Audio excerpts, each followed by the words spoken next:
Samantala, nasirang hanging bridge sa Agno, inireklamo ng mga motorista. Alamin sa report ni Idol Aaron Navilgas. 104.7 IFM. Report!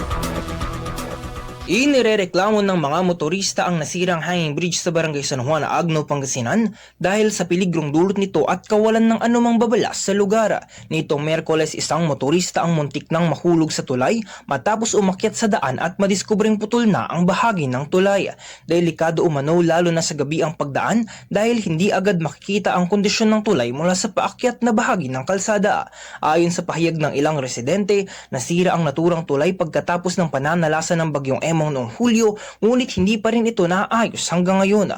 Wala rin umanong inilalagay na barikada o signage upang ipaalam sa mga motorista ang pinsala. Nanawagan ang mga residente at motorista sa lokal na pamahalaan na agad lagyan ng warning signs at harang ang apektadong bahagi upang maiwasan ang posibleng aksidente lalo na sa mga hindi pamilyar sa lugar. Kasama mo sa IFM News Dagupan, Idol Aaron Navilgas, Tatak IFM.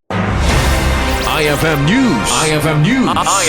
IFM News.